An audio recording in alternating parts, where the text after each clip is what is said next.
Good morning, ladies and gentlemen. I'm EG69 and welcome back to the channel. Today we are talking about matchmaking. Not so much matchmaking, but foul tuning. Foul tuning. Now, should it be banned? People will hate foul tuning. I personally, I don't mind foul tuning. It's nothing like it used to be back in the day when with Matchmaker. Wargaming have actually changed the Matchmaker, so if you fail tune, you're going to come up against another fail tune. So it makes it fair. There's no disadvantage. So why does people want to see fail tuning banned?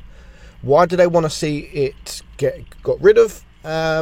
Well, that's simple, because a lot of people are taking the piss, if I should say, out of the foul tuning system. And what I mean by that is a lot of good players are stat padding. They're going foul tuning, and they're pretty much, if they're in a tier 8 and tier 9 and they come up against a tier 10, their tier 8 is actually a good player.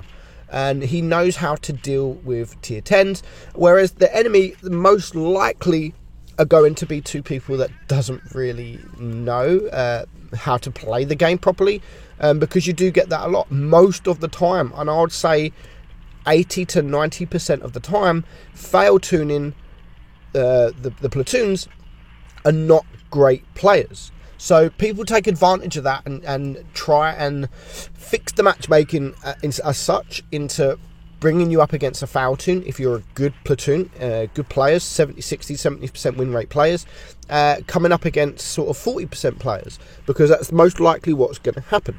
So in that sense, yeah, I think that it's not fair.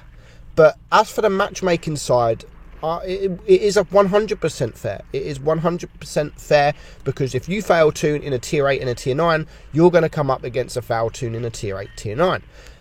So that sense, I think it's fine. The only problem, as I've said, we've got is the fact that people are doing it not because they want to do it, because they think it's fun, or not because your teammate doesn't have a tier 8 but he has a tier 9, and you don't have a tier 9 and only have a tier 8.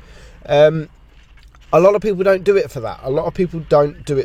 Most people do it because they want to beat the matchmaker as such, and therefore come up against a platoon that we know, or that you know, are not very good. Now, does it really make a difference? Now, back in the day, we had +2, -2 matchmaking. So tier 8s come up against tier 10s anyway. So in that sense, it's no different to what it used to be, except for you are coming up against a platoon that could be potential dummies. Now, just what can tier 8 do against tier 10s? Well, we're going to simply see this T49. To be honest, not the best tank to bring to fail tuning, because it does only have the heat, and it only has the HE, and it hasn't got great pen. So coming up against those IS4s, the E100s, the E3s, there isn't much a T49 can do. Whereas this player, I mean, the two tier 8s in this game actually do pretty well, and so far he's on 2,000 damage, and there's only just one tank left alive. And get the rear of an IS7, no problem, pen all day long. So is it really a disadvantage tier 10s coming up against tier 8s? I don't think so.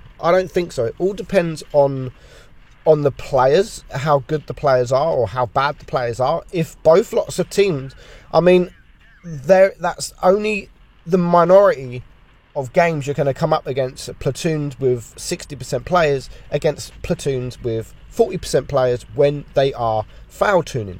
Majority of the time, both sets of platoons are going to be noobish players. So, do you think foul tuning should be banned? Me personally, I don't. I don't think it should be banned. I don't think there's anything wrong with it. They have fixed the matchmaking, so you come up against the same platoon on the enemy team with a tier 8 and a tier 9. Whereas sometimes you can get this game here, look, 3,200 in a T49 against tier 10s, and he manages to get the ace.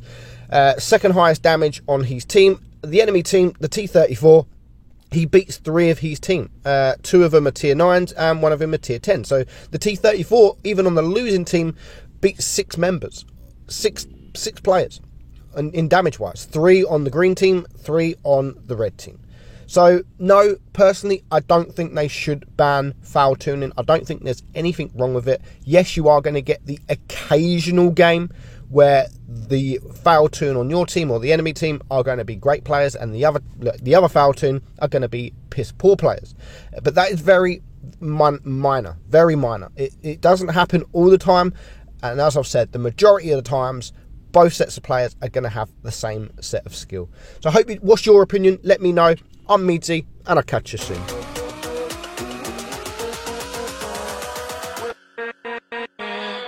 With